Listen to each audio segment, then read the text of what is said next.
जिसनू मत आवे सो सतगुर माहे समाना। यह बाणी जो जियो जाने तिस अंतर रवे हर नाम। बाणी गुरु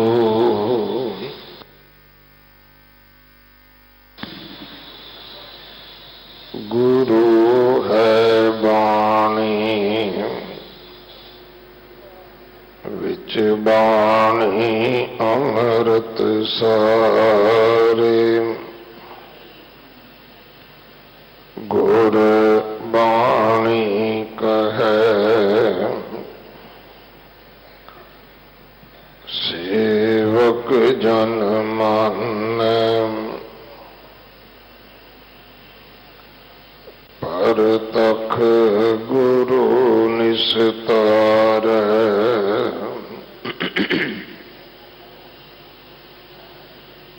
बाणी बिरलो विचार सी जे को गुरमुख होए।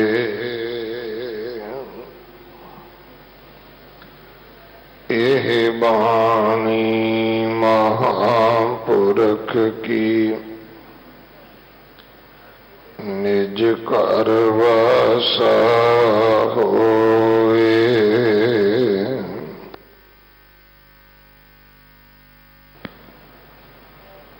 मारू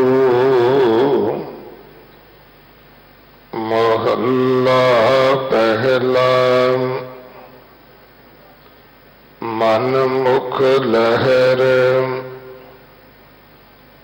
कर तज विगूचै। अवरा के कर हीरै गृह धर्म गवाए। सतगुर ना भेटै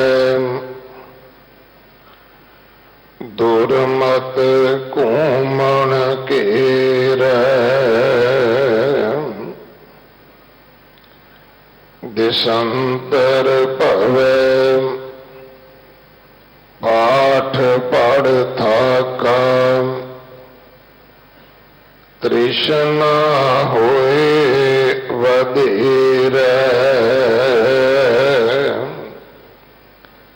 काची पिंडी शब्द न चीनै। उदर पर जैसे टोरै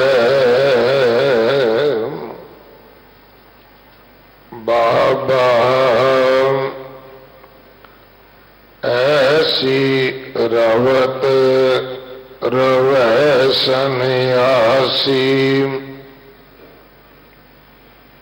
गुर कै शब्द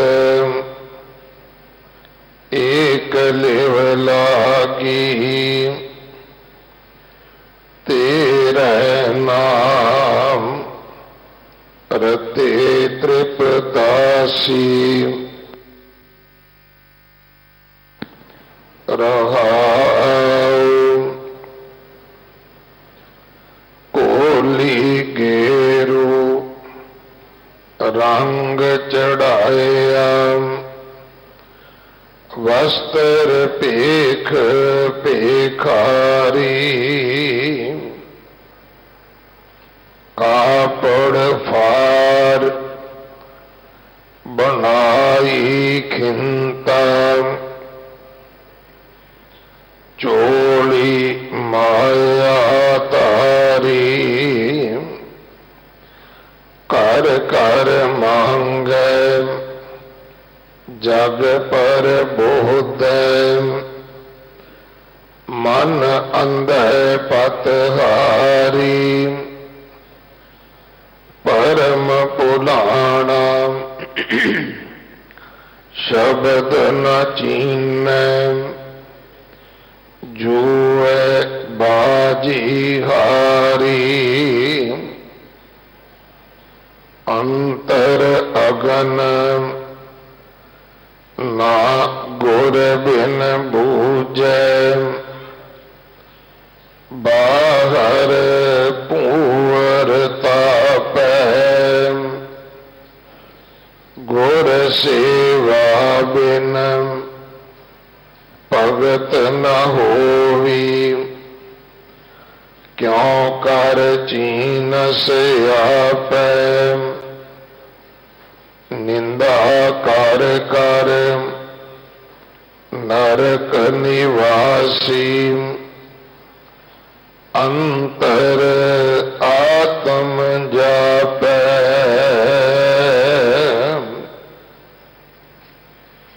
आठ सठ तीरथ परम विगूचै क्यों मल धोपै पापै शाणी खाक विभूत चढ़ाई माया का मग जो है अंतर बाहर एक न जाने साच कहे ते शो है पाठ पढ़े मुख झूठो बोले निगुरे की मत ओ है नाम न जपई क्यों सुख पावे बिन नावे क्यों सो है नाम न जपई क्यों सुख पावे बिन नावे क्यों सो है। वाहिगुरु जी का खालसा वाहिगुरु जी की फतेह। इस पावन शब्द दे 9 पद ਹਨ ਬੰਦ ਹਨ। पहले 4 ਬੰਦਾਂ ਦਾ ਪਾਠ ਅੱਜ ਆਪ ਜੀ ਨੇ ਸਰਵਣ ਕੀਤਾ ਹੈ। ਇਸ ਦੀ ਵਿਚਾਰ ਭਾਈ ਬਲਦੇਵ ਸਿੰਘ ਜੀ ਲੁਧਿਆਣੇ ਵਾਲੇ ਆਪ ਜੀ ਨੂੰ ਸਰਵਣ ਕਰਵਾਉਣਗੇ। ਬਹੁਤ ਲੰਬੇ ਸਮੇਂ ਤੋਂ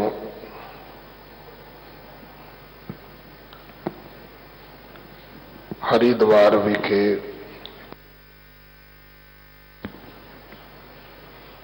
जो हर की पौड़ी दे नाल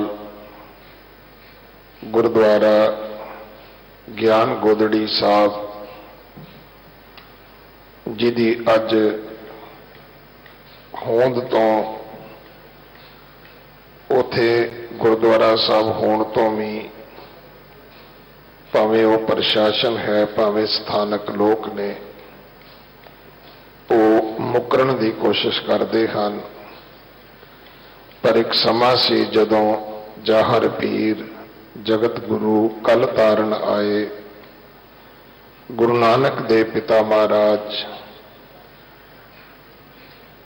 साडा संसारी जीवां दा उद्धार करदियां इत्थे पहुंचे सन और इत्थे वहमां भरमां कर्म कांडां विच जिहड़े लोग प्रवृत्त सन उन्हां नूं ज्ञान दा प्रकाश कीता सी रस्ता विखाया सी। सो वो अस्थान उहदी सेवा संभाल खालसे नूं प्राप्त होवे इहदे वास्ते दिल्ली सिख गुरुद्वारा प्रबंधक कमेटी ने मुख तौर पर ਇਹ ਸੇਵਾ ਆਪਣੀ ਝੋਲੀ ਵਿੱਚ ਪਵਾਈ ਹੈ। ਇਸੇ ਕਰਕੇ ਉਹਨਾਂ ਨੇ ਸਾਰੇ ਪੰਥ ਨੂੰ, ਸਾਰੇ ਸਮੂਹ ਨਾਨਕ ਨਾਮ ਲੇਵਾ ਸੰਸਾਰ ਨੂੰ ਅਪੀਲ ਕੀਤੀ ਹੈ ਕਿ 14 ਤਰੀਕ ਠੀਕ ਸਵੇਰੇ 9 ਵਜੇ ਇਸ ਅਸਥਾਨ ਤੇ ਗੁਰਦੁਆਰਾ ਬੰਗਲਾ ਸਾਹਿਬ, ਨਨਕਾਣਾ ਸਾਹਿਬ, ਸੁਲਤਾਨਪੁਰ ਲੋਧੀ, ਗੁਰਦੁਆਰਾ ਬੇਰ ਸਾਹਿਬ ਅਤੇ ਜਿੱਥੇ ਗਿਆਨ ਗੋਦੜੀ ਅਸਥਾਨ ਹੈ ਹਰਿਦੁਆਰ, ਇੱਕੋ ਸਮੇਂ ਜਪਜੀ ਸਾਹਿਬ ਜੀ ਦਾ ਪਾਠ ਕੀਤਾ ਜਾਏ, ਅਰਦਾਸ ਕੀਤੀ ਜਾਏ। ਜਿਹੜੇ ਗੁਰੂ ਨੂੰ ਪਿਆਰ ਕਰਨ ਵਾਲੇ ਇਹਨਾਂ ਸਥਾਨਾਂ ਤੇ ਨਹੀਂ ਪਹੁੰਚ ਸਕਦੇ, ਦੇਸ਼ਾਂ ਵਿਦੇਸ਼ਾਂ ਦੇ ਵਿੱਚ ਜਿੱਥੇ ਵੀ ਬੈਠੇ ਨੇ, ਉਹ ਇਸ ਸਮੇਂ ਨੂੰ ਹੀ ਨੀਅਤ ਕਰਕੇ ਜਪਜੀ ਸਾਹਿਬ ਦਾ ਪਾਠ ਕਰਨ। ਸਾਰੇ ਆਪਾਂ ਪਰਮਾਤਮਾ ਦੇ ਚਰਨਾਂ ਵਿੱਚ ਅਰਦਾਸ ਕਰੀਏ ਕਿ ਵੱਡੇ ਸਤਿਗੁਰਾਂ ਦਾ ਉਹ ਪਾਵਨ ਅਸਥਾਨ, ਉਹਦੀ ਸੇਵਾ ਸੰਭਾਲ ਸਾਨੂੰ ਪ੍ਰਾਪਤ ਹੋਵੇ। ਸੋ ਆਪ ਸੰਗਤ ਨੂੰ ਵੀ ਬੇਨਤੀ ਹੈ ਕਿ 14 ਤਰੀਕ ਸੰਗਰਾਂਦ ਹੈ, ਤੁਸੀਂ ਸਮਾਂ ਕੱਢ ਕੇ ਆਉਣਾ। ਅਰਦਾਸ ਤੇ ਮੁੱਖ ਵਾਕ ਤੋਂ ਬਾਅਦ ਜਪਜੀ ਸਾਹਿਬ ਦਾ ਪਾਠ ਹੋਵੇਗਾ, ਫਿਰ ਅਰਦਾਸ ਹੋਵੇਗੀ। तो सारी संगत ਨੂੰ, ਸਮੂਹ ਨਾਨਕ ਨਾਮ ਲੇਵਾ ਸੰਸਾਰ ਨੂੰ ਬੇਨਤੀ ਹੈ ਕਿ ਆਓ ਆਪਾਂ ਸਾਰੇ ਇਸ ਕਾਰਜ ਦੇ ਵਿੱਚ ਦਿੱਲੀ ਸੇ ਗੁਰਦੁਆਰਾ ਪ੍ਰਬੰਧਕ ਕਮੇਟੀ ਦਾ ਸਾਥ ਦਈਏ, ਤਾਂ ਕਿ ਜਦੋਂ ਵਾਹਿਗੁਰੂ ਦੀ ਕਿਰਪਾ ਹੋਣੀ ਹੈ ਫਿਰ ਹੀ ਵਕਤ ਦੀਆਂ ਸਰਕਾਰਾਂ ਜਿਹੜੀਆਂ ਨੇ ਜਾਂ ਉਹ ਲੋਕ ਜਿਹੜੇ ਇਸ ਕਾਰਜ ਦੇ ਵਿੱਚ ਇੱਕ ਰੁਕਾਵਟ ਬਣ ਕੇ ਖਲੋਤੇ ਹਨ, ਉਹਨਾਂ ਤੋਂ ਇਹ ਸਾਰਾ ਰਸਤਾ ਜਿਹੜਾ ਹੈ ਉਹ ਸਾਨੂੰ ਸਾਫ਼ ਪ੍ਰਾਪਤ ਹੋਵੇਗਾ। ਸੋ ਸਾਰਿਆਂ ਨੂੰ ਬੇਨਤੀ ਹੈ ਭਾਈ, ਦਾਸਵੀਂ ਰੋਜ਼ ਬੇਨਤੀ ਆਪ ਜੀ ਦੇ ਚਰਨਾਂ ਵਿੱਚ ਕਰੇਗਾ।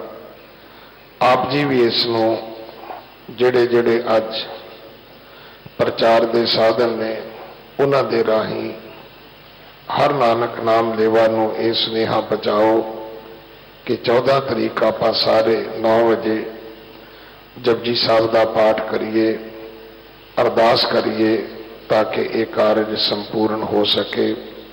ਵਾਹਿਗੁਰੂ ਜੀ ਕਾ ਖਾਲਸਾ, ਵਾਹਿਗੁਰੂ ਜੀ ਕੀ ਫਤਿਹ।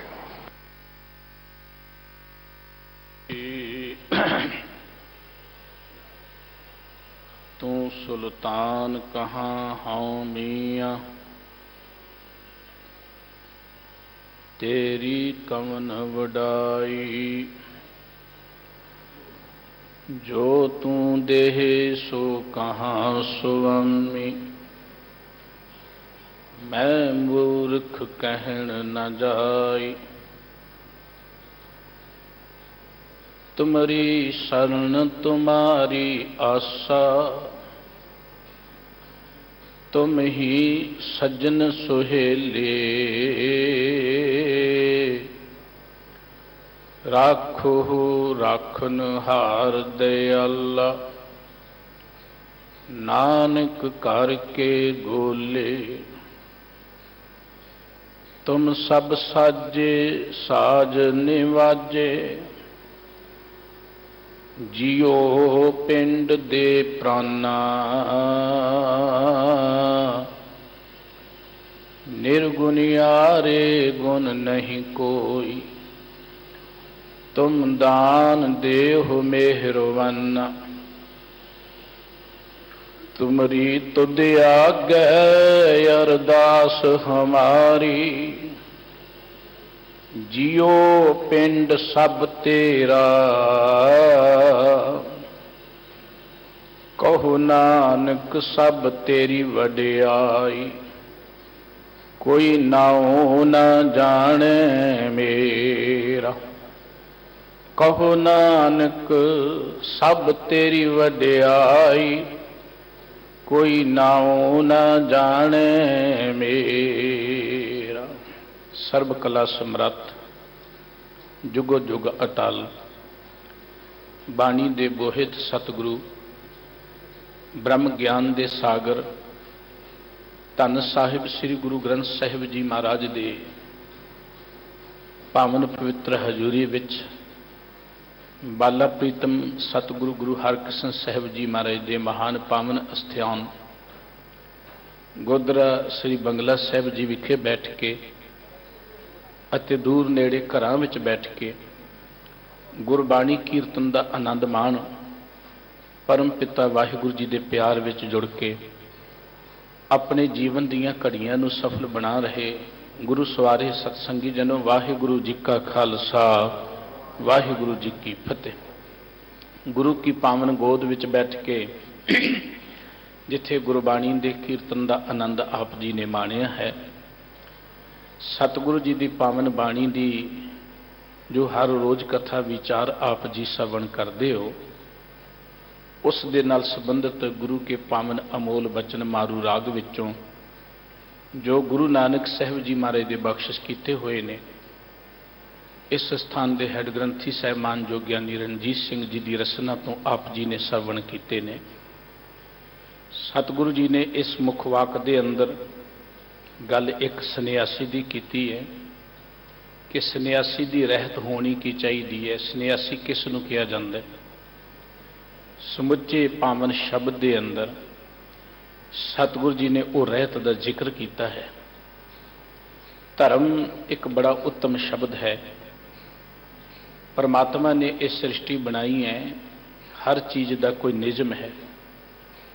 ਧਰਮ ਦਾ ਅਰਥ ਹੁੰਦਾ ਉਹ ਨਿਯਮ ਜਿਸ ਨੂੰ ਜ਼ਿੰਦਗੀ ਅੰਦਰ ਧਾਰਨ ਕਰਨਾ ਜ਼ਰੂਰੀ ਹੈ। ਇਹ ਸ੍ਰਿਸ਼ਟੀ ਚੱਲ ਰਹੀ ਹੈ, ਇਹਦਾ ਕੋਈ ਧਰਮ ਹੈ। ਸੂਰਜ ਬਣਿਆ, ਸੂਰਜ ਦਾ ਕੋਈ ਧਰਮ ਹੈ। ਹਵਾ ਦਾ ਕੋਈ ਧਰਮ ਹੈ। ਬਿਲਕੁਲ ਵਾਹਿਗੁਰੂ ਜੀ ਨੇ ਮਨੁੱਖਾ ਜ਼ਿੰਦਗੀ ਬਣਾਈ ਹੈ, ਮਨੁੱਖ ਦਾ ਵੀ ਕੋਈ ਧਰਮ ਹੈ। ਧਰਮ ਸਮੁੱਚੀ ਮਾਨਵਤਾ ਦਾ ਇੱਕੋ ਹੀ ਹੈ। ਧਰਮ ਕੋ ਵੱਖਰਾ ਵੱਖਰਾ ਨਹੀਂ ਹੈ। ਗੁਰੂ ਕੀ ਬਾਣੀ ਕਹਿੰਦੀ ਸਰਬ ਧਰਮ ਹੈ ਸ੍ਰੇਸ਼ਟ ਧਰਮ, ਹਰ ਕੋ ਨਾਮ ਜਪ ਨਿਰਮਲ ਕਰਮ। ਧਰਮ ਦੇ ਅਰਥ ਗੁਰਬਾਣੀ ਵਿੱਚ ਸਤਿਗੁਰੂ ਜੀ ਨੇ ਬੜੇ ਪਿਆਰੇ ਕੀਤੇ ਨੇ। ਜਦੋਂ ਆਪਾਂ ਜਪਜੀ ਸਾਹਿਬ ਜੀ ਦੀ ਪਾਵਨ ਬਾਣੀ ਪੜ੍ਹਦੇ ਹਾਂ, ਗੁਰੂ ਕੇ ਬਚਨ ਕੇ ਧੌਲ ਧਰਮ ਦਇਆ ਕਾ ਪੂਤ। ਕਿਸੇ ਦੇ ਦੁੱਖ ਨੂੰ ਦੇਖ ਕੇ, ਕਿਸੇ ਮਜਲੂਮ ਨੂੰ ਦੇਖ ਕੇ ਉਹਦੀ ਮਦਦ ਕਰਨ ਦੇ ਲਈ ਜੋ ਜਜ਼ਬਾ ਸਾਡੇ ਅੰਦਰ ਪੈਦਾ ਹੁੰਦਾ ਹੈ, ਉਹਨੂੰ ਧਰਮ ਕਿਹਾ ਜਾਂਦਾ ਹੈ। ਜਜ਼ਬੇ ਨੂੰ ਧਰਮ ਕਿਹਾ ਜਾਂਦਾ ਹੈ, ਗੁਣਾਂ ਨੂੰ ਧਰਮ ਕਿਹਾ ਜਾਂਦਾ ਹੈ। ਧਰਮ ਭੇਖ ਨੂੰ ਨਹੀਂ ਕਿਹਾ ਜਾਂਦਾ, ਕਿਉਂਕਿ ਭੇਖ ਇੱਕ ਪਹਿਚਾਣ ਹੈ। ਲੇਕਿਨ ਜਦੋਂ ਪਹਿਚਾਣ ਨੂੰ ਬੰਦਾ ਧਰਮ ਸਮਝ ਲੈਂਦਾ, ਉਦੋਂ ਭੁਲੇਖੇ ਵਿੱਚ ਹੁੰਦਾ। ਹਿੰਦੁਸਤਾਨ ਦੀ ਧਰਤੀ ਤੇ ਧਰਮ ਦੇ ਨਾਂ ਤੇ ਅਨੇਕ ਮਤ ਮਤਾਂਤਰ ਨੇ ਤੇ ਹਰ ਮਤ ਦਾ, ਹਰ ਮਜ਼ਹਬ ਦਾ ਆਪਣੇ ਕੁਝ ਚਿੰਨ੍ਹ ਨੇ, ਆਪਣਾ ਕੁਝ ਭੇਖ ਹੈ। ਦਰਅਸਲ ਭੇਖ ਉਸ ਦੀ ਪਹਿਚਾਣ ਨੇ, ਲੇਕਿਨ ਕੇਵਲ ਭੇਖ ਧਰਮ ਨਹੀਂ ਹੈ। ਫੁੱਲ ਦਾ ਧਰਮ ਹੈ ਸੁਗੰਧੀ ਦੇਣਾ। ਫੁੱਲ ਦੇਖਣ ਨੂੰ ਭਾਵੇਂ ਫੁੱਲ ਲੱਗੇ, ਪਰ ਜੇ ਸੁਗੰਧੀ ਨਾ ਦੇਵੇ, ਆਪਾਂ ਕਹਿੰਦੇ ਇਹ ਨਕਲੀ ਹੈ। ਅਨੇਕਾਂ ਤੁਸੀਂ ਕਾਗਜ਼ ਦੇ ਫੁੱਲ ਬਣਾ ਲਓ, ਪਲਾਸਟਿਕ ਦੇ ਫੁੱਲ ਬਣਾ ਲਓ, ਲੇਕਿਨ ਜੇ ਉਹਨਾਂ ਵਿੱਚੋਂ ਖੁਸ਼ਬੂ ਨਾ ਆਵੇ, ਅਸੀਂ ਕਹਿੰਦੇ ਇਹ ਨਕਲੀ ਹੈ, ਇਹ ਦਰਅਸਲ ਅਸਲੀ ਨਹੀਂ ਹੈ। ਜੇਕਰ ਮਨੁੱਖ ਦੇ ਅੰਦਰ ਉਹ ਰੱਬੀ ਗੁਣ ਨਾ ਹੋਣ, ਜੋ ਅੰਦਰ ਜਜ਼ਬਾ ਨਾ ਹੋਵੇ, ਤੇ ਫਿਰ ਕੇਵਲ ਭੇਖ ਹੈ। ਤੇ ਸਤਿਗੁਰੂ ਜੀ ਕਹਿੰਦੇ ਵੀ ਇੱਕ ਨਕਲੀ ਹੈ, ਇਹਨੂੰ ਆਪਾਂ ਧਰਮ ਨਹੀਂ ਕਹਿ ਸਕਦੇ। ਧਰਮ ਦੀ ਦੁਨੀਆ ਅੰਦਰ ਬੇਅੰਤ ਪ੍ਰਾਣੀ ਨੇ ਜੋ ਧਾਰਮਿਕ ਕਰਮ ਕਰ ਰਹੇ ਨੇ, ਮੁਬਾਰਕ ਹੈ। ਗੁਰਬਾਣੀ ਦੀ ਇੱਕ ਵਡਿਆਈ ਹੈ, ਇੱਕ ਮਹਾਨਤਾ ਹੈ ਸਤਿਗੁਰੂ ਜੀ ਦੇ ਦਰ ਦੀ, ਕਿ ਸਤਿਗੁਰੂ ਜੀ ਨੇ ਕਿਸੇ ਨੂੰ ਮਾੜਾ ਨਹੀਂ ਕਿਹਾ, ਕਿਸੇ ਦੀ ਵਿਰੋਧਤਾ ਨਹੀਂ ਕੀਤੀ, ਕਿਸੇ ਦੀ ਨਿੰਦਿਆ ਨਹੀਂ ਕੀਤੀ। ਪਰ ਸਤਿਗੁਰੂ ਜੀ ਨੇ ਜੋ ਅਸਲੀ ਧਰਮ ਉਹ ਜ਼ਰੂਰ ਦ੍ਰਿੜ ਕਰਾਇਆ ਹੈ। ਪਖੰਡ ਵੱਲੋਂ ਸਤਿਗੁਰੂ ਜੀ ਨੇ ਸੁਚੇਤ ਸਾਨੂੰ ਜ਼ਰੂਰ ਕੀਤਾ। ਜਿਹੜੇ ਦਰਅਸਲ ਧਰਮ ਦੇ ਧਾਰਨੀ ਨੇ, ਸਤਿਗੁਰੂ ਜੀ ਨੇ ਉਹਨਾਂ ਦੀ ਵਡਿਆਈ ਵੀ ਕੀਤੀ ਹੈ। ਜੇ ਗੱਲ ਸਤਿਗੁਰੂ ਜੀ ਨੇ ਸੰਨਿਆਸੀ ਦੀ ਕੀਤੀ ਹੈ, ਸੰਨਿਆਸੀ ਦਾ ਜੋ ਧਰਮ ਹੋਣਾ ਚਾਹੀਦਾ, ਜੋ ਉਸ ਧਰਮ ਨੂੰ ਕਮਾ ਰਿਹਾ ਹੈ, ਜੋ ਉਸ ਰਹਿਣੀ ਦਾ ਧਾਰਨੀ ਹੈ, ਤੇ ਉਸ ਸੰਨਿਆਸੀ ਦੀ ਵਡਿਆਈ ਕੀਤੀ ਹੈ। ਜਦ ਆਪਾਂ ਗੁਰਬਾਣੀ ਪੜ੍ਹਦੇ ਹਾਂ, ਕਿਤੇ ਪੰਡਤ ਦੀ ਗੱਲ ਹੈ, ਕਿਤੇ ਬ੍ਰਾਹਮਣ ਦੀ ਗੱਲ ਹੈ, ਕਿਤੇ ਕਾਜੀ ਦੀ ਗੱਲ ਹੈ, ਕਿਤੇ ਮੁੱਲਾਂ ਦੀ ਗੱਲ ਹੈ, ਕਿਤੇ ਜੋਗੀ ਦੀ ਗੱਲ ਹੈ। सतगुरु जी ने सारियां दी गल करके जिहड़ा उस रहत दा धारणी है उहदी वडियाई भी कीती है। सतगुरु जी दे बड़े सुंदर बचन कि सो पंडित जो मन प्रबुद्ध है, राम नाम आत्म में शुद्ध है, चौ वरना को दे उपदेश, उस पंडित को सदा आदेश। जिहड़ा समुची मानवता नूं एक जानदा है, जिहड़ा अपने मन नूं सोध लैंदा है, सतगुरु जी कहंदे उस पंडित नूं ते नमस्कार है। जिहड़ा ब्रह्म विच लिवलीन हो जाता है, कहो कबीर जो ब्रह्म विचारे सो ब्राह्मण कहियत है हमारे। जो ब्रह्म च लिवलीन हो गया है सोई ब्राह्मण पूजन जुगत भी किया सतगुरु जी ने। जो ब्रह्म विच लिवलीन है, केवल भेख की गल नहीं है। जे मुसलमान की गल की है तो मुसलमान की रहनी दसी है कि मुसलमान दीयां 5 नमाज़ां दा भाव की है, वह 5 नमाज़ां उन्होंने प्रेरणा की करदियां ने, उन्हां दा अर्थ की है। 5 नमाज़ां 5 वक्त पंजा पंजे नाओ, पहला सच हलाल दे, तीजा खैर खुदाए। जदों इन्हां 5 नमाज़ां दे अर्थ नूं वो धारण कर लैंदा, उहदी एक शख्सियत इहो जी बन जाती है, सच दी धारणी, अपनी किरत करन दा उहदा जीवन बन जाता है, दूजियां दे दुख विच वो शरीक बनता है। तो सतगुरु जी ने मुसलमान की तारीफ की है। इस तरह जोगी की गल करते हैं, जोगी की तारीफ भी की है, पर उस जोगी की जिहड़ा परमात्मा च लिवलीन है। जोगी कपड़े पाया नहीं बन सकता, कोई ब्राह्मण कपड़े पाया नहीं बन सकता, कोई मुसलमान केवल बाहरले भेख करके नहीं हो सकता, कोई सिख बाहरले भेख करके नहीं हो सकता, क्योंकि गुरबाणी का उपदेश समुची मानवता के लिए। प्रथाए साखी मां पुरख बोलते सांझी सकल जहाने। जे सतगुरु जी सन्यासी की गल कर रहे हैं, जे सतगुरु जी पंडित की गल कर रहे हैं, जे सतगुरु जी ब्राह्मण की गल कर रहे हैं, मुसलमान की गल कर रहे हैं, तो यही गल सतगुरु जी ने सानू भी कही है कि सिख वो है जिहड़ा सिख की रहत विच रहनी रहे, सोई सिख मेरा, रहत बिना ना सिख कहावे। जे जिंदगी अंदर रहत नहीं है तो कोई भरम पाल रहा कि मैं सिख हाँ, तो सतगुरु जी क्यों सिख नहीं हो सकता। जे अंदर वो गुण नहीं है, वो क्वालिटी नहीं है। धर्म कर्म करन दा अर्थ यह है, देखो पाठ करते ये धार्मिक कर्म है, धर्म स्थानां ते दर्शन दीदार करने ये उत्तम कर्म है, जां होर जितने भी आपां कर्म करते हैं ये चंगे ने, पर यह कुछ करते हैं साडे अंदर एक शख्सियत बननी चाहिए है, साडा एक करैक्टर बनना चाहिए। वो करैक्टर जिहड़ा दरअसल वो धर्म है। जे बाहरों ते मेरे चिट्टे कपड़े ने ते अंदरों मैं काला हाँ। बाबा फरीद साहब जी ने बड़ी सोहनी गल कही है, फरीदा कन्न मुसल्ला सूफ गल, दिल काती गुरवात, बाहर दिसे चनना दिल अंधियारी रात। मोढे ते मुसल्ला रखे है, मुसल्ला मुसलमान भरा अपने कोल एक कपड़ा रखते हैं, जो नमाज पढ़ते हैं उहदे ते बैठ के नमाज पढ़ते हैं, मुसल्ला कहते हैं। कन्न मुसल्ला, मोढे ते मुसल्ला रखिया हुआ है, सूफ गल, गल विच काले रंग के कपड़े भी पाए हुए ने कि मैं एक फकीर हाँ। मुसल्ला है, काले रंग के कपड़े ने, पर दिल काती गुड़वात, दिल दे अंदर छुरी है। मुख तो बड़ियां गुड़ वर्गियां मिठियां गल्लां भी करता है, पर दिल अंदर छुरी है। बाहर दिसे चानना दिल अंधियारी रात। बाहरों देखण नूं तां संत है, बाहरों देखण नूं तां ओ सिख है, बाहरों देखण नूं तां ओ फकीर है, बाहरों देखण नूं तां ओ धर्मी है, पर दिल अंधियारी रात, अंदर हनेरा है। बाहरों देखण नूं फुल है पर अंदर नकल है, अंदर उहदे खुशबू नहीं है। धर्म एक बहुत उत्तम चीज है, धर्म तो बिना साडी जिंदगी जिहड़ी है वो अकारत है। पर जे धर्म के गुण साडी जिंदगी अंदर ना आए, जे आपां धर्म की रहत दे धारणी ना बने, तो समझो आपां जिंदगी अंदर कभी उच्चे नहीं उठ सकांगे। मनुख की जिंदगी का इदां विकास नहीं होगा, सगों रुक जाएगी। मनुख की जिंदगी अंदर सब तो मंदभागा दिन वो है जो धर्म के नां ते पखंड होना शुरू हो गया, जो धर्म के नां ते भेख की पूजा शुरू हो गई। सतगुरु जी ने सानू किते भेख के पुजारी नहीं बनाया, सतगुरु जी ने गुणां के पुजारी बनाए। गुरु नानक साहब जी का इतिहास पढ़ के देखो, बाबा नानक जी की यह बाणी है जो अज आप पढ़ रहे हैं। एक सन्यासी की गल करें, सन्यासी की रहत की होनी चाहिए है। बाबा नानक जी ने जोगी की रहत दसी है। बाबा नानक जी ने हर मत के थां ते जाके उत्थों के लोगों की रहत दसी है। गुरु नानक साहब जी जे हरिद्वार जाते हैं तो हरिद्वार सतगुरु जी का भेख कोई होर है, जे सतगुरु जी मक्के जाते हैं सतगुरु जी का लिबास कोई होर है। आप बचन पढ़ते भाई गुरदास जी दे, फिर बाबा आया करतारपुर भेखो दस, बाबा गया, फिर बाबा मक्के गया नील वस्त्र धारे बनवारी, नीले कपड़े पाए हुए ने बाबा जी ने। जे बाबा जी अपनियां सारियां प्रचारक फेरियां तो विहले हो जाते ने, करतारपुर साहिब विखे आके वो अपनी किरत करनी शुरू कर देंगे ने, ते उथों की गल भी भाई साहब जी ने लिखी, फिर बाबा आया करतारपुर, भेख उदासी सगल उतारा, पहर संसारी कपड़े मंजी बैठ किया अवतारा। गृहस्थियां वाले किरतियां वाले कपड़े सतगुरु जी ने पा ले।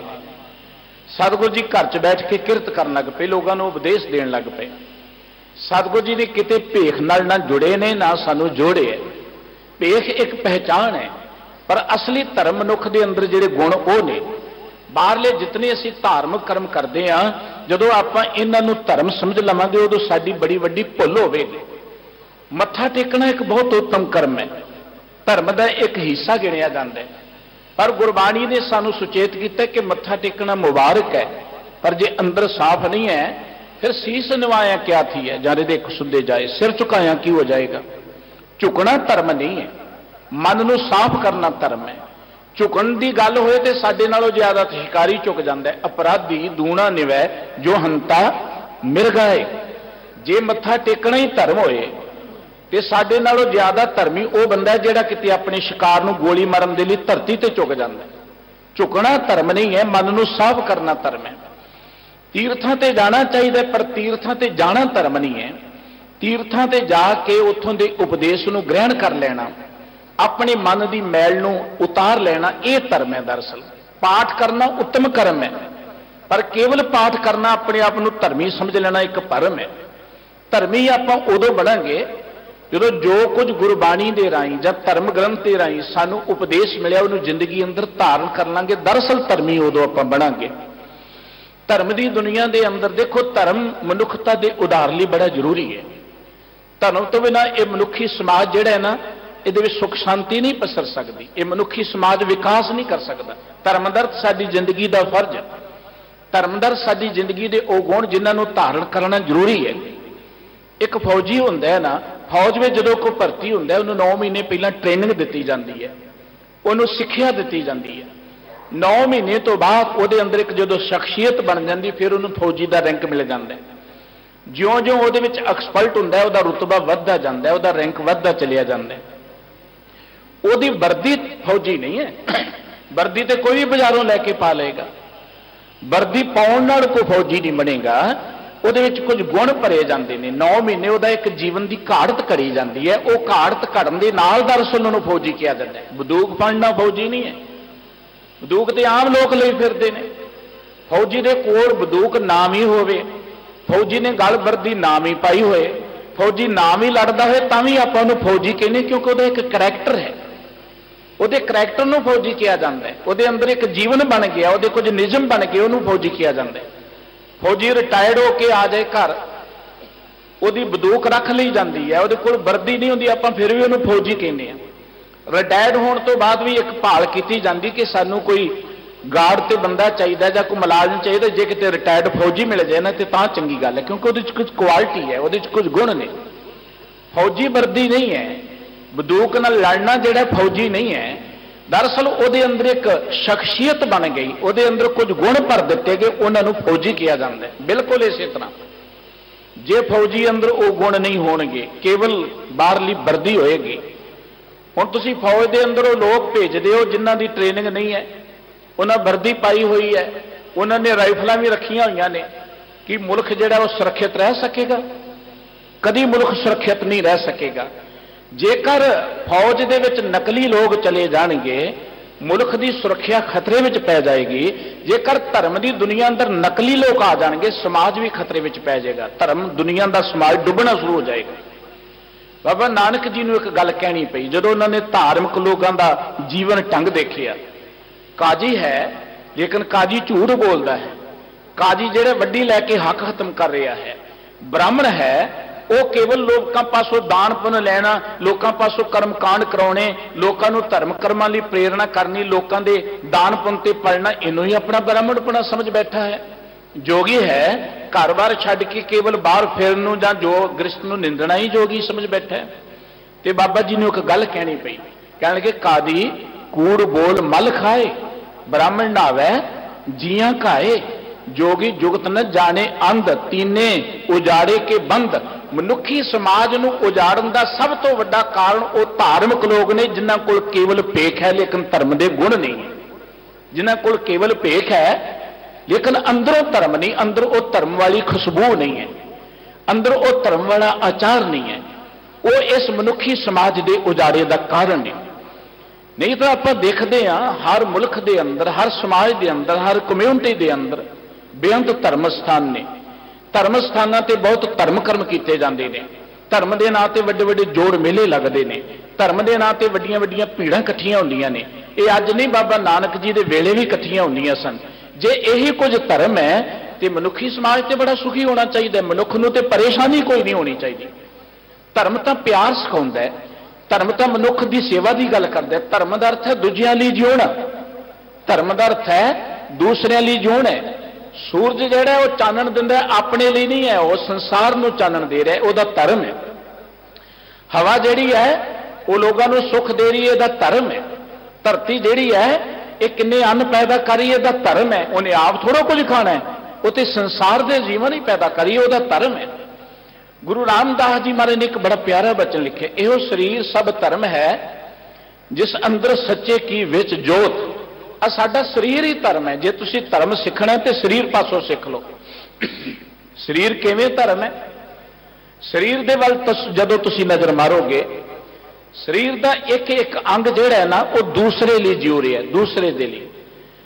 देखो अखां देखदियां ने, अखां इस करके देखदियां ने कि पैरां ने तुरना किवें, अखां ने थोड़ा तुरना। अखां देखदियां ने ते पैरां ने तुरना हुंदा है। जे अखां देखण नहीं ते पैर जिहड़े ने किसी गलत पासे जा सकदे ने, खड्डे भी डिग सकदे ने। अखां देखदियां ने पैरां दे लई, ਕੰਨ सुनते ने अपने लिए नहीं सुनते। ਕੰਨ सुनते ने कि जीभ ने बोलना की है, रसना ने कि बोलना की है। जे ਕੰਨ सुनणगे नहीं, रसना बिल्कुल नहीं बोल सकेगी। किसी बच्चे के बचपन तो ਕੰਨ बंद होने कभी नहीं बोल सकेगा, कोई बोली नहीं बोल सकेगा। ਕੰਨ सुनते ने कि जीभ ने बोलना की है। अखां देखदियां ने कि पैरां ने चलना किधर नूं है। हत्थां नाल असीं किरत करदे हां, हत्थ गर्मी दे विच, ठंड दे विच बड़े बड़े करड़े औखे काम करदे, कई वारी हत्थ नूं सट्टां भी लग जांदियां ने। देखो इन्नी मेहनत करदे, हत्थ रोटी नहीं खांदे, हत्थ चुकदे ने रोटी मूँह च पा दिंदे ने। हत्थ कपड़ा नहीं पाउंदे, हत्थां दे नाल कपड़ा बाकी शरीर ते पै जांदा। ठंड च भी नंगे ने, गर्मी च भी नंगे ने, किरत करदिआं भी नंगे ने। हत्थां ने ते कपड़ा नहीं पाया, हत्थां ने रोटी नहीं खाधी, लेकिन इन्नी मेहनत करते हैं हत्थ बाकी शरीर के लिए। तुसीं शरीर के एक एक अंग नूं देखोगे, एक एक अंग दूजे लिए जीव रहा है। दूजे लिए जीवन नूं ही धर्म कहा जाता है, अपने लिए जीवन नूं किते धर्म नहीं कहा गया। जिहड़े अपने लिए जीउंदे वो कोई धर्म ही नहीं है। जदों को अपने नूं जीउणा ही धर्म समझ लेगा, समझो उदों वो भरम विच है, धर्म विच नहीं है। गुरबाणी कहती है कि जे मनुखी समाज डिगे है तो उन्होंने लोगों करके जेड़े केवल बाहरों भेख तो धर्म का कर रहे हैं पर अंदरों धर्म ही नहीं है। तीने उजाड़े का बन, ये लोग समाज के उजाड़े का कारण बन गए। गुरु नानक साहब जी महाराज सारे धर्मों के लोगों को मिले, सारे मतों के लोगों को मिले, उन्होंने असली धर्म दृढ़ कराया। मैं एक फिर बेनती करा, सतगुरु जी ने किसी को माड़ा नहीं किया, किसी मजहब को माड़ा नहीं किया, किते ब्राह्मण को माड़ा नहीं किया, किते जोगी को माड़ा नहीं किया। माड़ा कहना गुरमत का मार्ग नहीं है। पर गुरबाणी हर मनुख को, भावें वो किसी भी मत का अनुयायी है, किसी भी मत का पैरोकार है, एक बड़ा महान उपदेश दिंदी है कि बंदिया अगे करनी कीरत वाचिया बै लेखा कर समझाया। रब के दर ते तो तेरी करनी देखी जानी है, भेख नहीं देखा जाना। गुरु नानक साहब जी ने मक्के दे हाजी जे सवाल करते, बाबा नानक जी तुहाडीआं नज़रां दे अंदर हिंदू चंगा है कि मुसलमान चंगा है? ते बाबा नानक जी ने इको ये गल कही, जो पुछण खोल किताब नो वड्डा हिंदू है कि मुसलमान होई। बाबा आखे हाजियां शुभ अमलों बाजों दोनों रोई। जे तुहाडे अमल ठीक नहीं है तो भावें कोई हिंदू है, भावें कोई मुसलमान है, भावें कोई सिख है, भावें कोई जोगी है, भावें कोई भी, उन्होंने आखिर रोना पेगा जे अमल ठीक नहीं है। गुरबाणी ने गल की अगे करनी कीरत वाचिए। गुरु ग्रंथ साहब जी का एक बड़ा प्यारा वचन है, कहणगे हिंदू कह कर हिंदू आवे, सूत जनेऊ पढ़ गल पावे, सूत पाए करे बुरियाई। कहणगे देखो हिंदू के घर च पुरोहित आउंदा है, ब्राह्मण आउंदा है, वो अपने मंत्र पढ़ के तो गल च जनेऊ पा दिंदा है, वो धर्म है पई। लेकिन जेकर कोई गल विच जनेऊ पा के कर्म बुरे करदा है, ਗਲ ਵਿੱਚ ਜਨੇਊ ਹੈ ਪਰ ਕਰਨੀ ਮਾੜੀ ਹੈ। ਕਹਿਣਗੇ ਨਾਤਾ ਤੋਤਾ ਥਾਏ ਨਾ ਕਾਈ। ਜਿੰਨਾ ਮਰਜੀ ਉਹ ਜਨੇਊ ਪਾ ਲੇ, ਜਿੰਨੇ ਮਰਜੀ ਉਹ ਨਹਾ ਲੇ, ਜਿੰਨੇ ਮਰਜੀ ਉਹ ਚੌਂਕੇ ਸੁੱਚੇ ਕਰ ਲੇ, ਉਹ ਕਿਸੇ ਥਾਂ ਨਹੀਂ ਹੈ। ਇਹੀ ਗੱਲ ਸਿੱਖ ਲਈ ਵੀ ਹੈ। ਬਾਹਰੋਂ ਨੇ ਗੁਰੂ ਦੇ ਬਖਸ਼ੇ ਹੋਏ ਕਕਾਰ ਪਾਏ ਹੋਏ ਨੇ, ਸੋਹਣਾ ਲਿਬਾਸ ਪਾਇਆ ਹੋਇਆ ਹੈ, ਪਰ ਜੇਕਰ ਅੰਦਰ ਬੁਰਿਆਈ ਹੈ, ਅੰਦਰੋਂ ਦੇ ਝੂਠ ਹੈ। ਬਾਬਾ ਫਰੀਦ ਸਾਹਿਬ ਜੀ ਦੇ ਬਚਨਾਂ ਅਨੁਸਾਰ ਬਾਹਰ ਦਿਸੈ ਚਾਨਣਾ ਦਿਲ ਅੰਧਿਆਰੀ ਰਾਤ। ਅੰਦਰ ਹਨੇਰਾ ਹੈ ਤੇ ਬਾਹਰਲਾ ਚਾਨਣ ਕੀ ਕਰੇਗਾ। ਅੰਤਰ ਅਗਨ ਬਾਹਰ ਤਨ ਸੁਆਹ, ਗਲ ਪਾਥਰ ਕੈਸੇ ਤਰਿਆ ਥਾ। ਅੰਦਰ ਅੱਗ ਲੁਕੀ ਪਈ ਹੈ, ਬਾਹਰ ਸੁਆਹ ਮਲੀ ਹੈ ਸਰੀਰ ਤੇ। ਅੰਦਰ ਹਨੇਰਾ ਹੈ, ਬਾਹਰ ਚਿੱਟੇ ਕੱਪੜੇ ਨੇ। ਅੰਦਰ ਹਨੇਰਾ ਹੈ, ਬਾਹਰ ਧਾਰਮਿਕ ਲਿਬਾਸ ਹੈ। ਸਤਿਗੁਰੂ ਜੀ ਕਹਿੰਦੇ ਉਹ ਮਨੁੱਖ ਜ਼ਿੰਦਗੀ ਅੰਦਰ ਮਨ ਦਾ ਸੁੱਖ ਨਹੀਂ ਮਾਣ ਸਕੇਗਾ। ਗੁਰੂ ਕਲਗੀਧਰ ਪਾਤਸ਼ਾਹ ਜੀ ਨੇ ਬਹਾਦਰ ਸਾਹਿਬ ਨੂੰ ਇੱਕ ਗੱਲ ਕਹੀ ਸੀ। ਜਦੋਂ ਸਤਿਗੁਰੂ ਜੀ ਦਿੱਲੀ ਚ ਆਏ, ਬਹਾਦਰ ਸਾਹਿਬ ਬੈਠੇ ਸਤਿਗੁਰੂ ਜੀ ਦੇ ਕੋਲ ਤੇ ਕਹਿਣ ਲੱਗਾ, ਮਹਾਰਾਜ ਜੀ ਮੁਸਲਮਾਨ ਮਤ ਬੜਾ ਮਹਾਨ ਹੈ, ਬੜਾ ਉੱਚਾ ਹੈ, ਹਰ ਕੋਈ ਆਪਣੇ ਮਤ ਨੂੰ ਉੱਚਾ ਕਹਿੰਦਾ, ਉਹਨੂੰ ਕਹਿਣ ਦਾ ਹੱਕ ਹੈ ਭਾਈ। ਸਤਿਗੁਰੂ ਜੀ ਨੇ ਇੱਕ ਸਿੱਕਾ ਕੋਲੋਂ ਦਿੱਤਾ ਬਹਾਦਰ ਸਾਹਿਬ ਨੂੰ, ਕੁਝ ਬਾਜ਼ਾਰੋਂ ਇਸ ਦੀ ਚੀਜ਼ ਮੰਗਾ ਦਿਓ।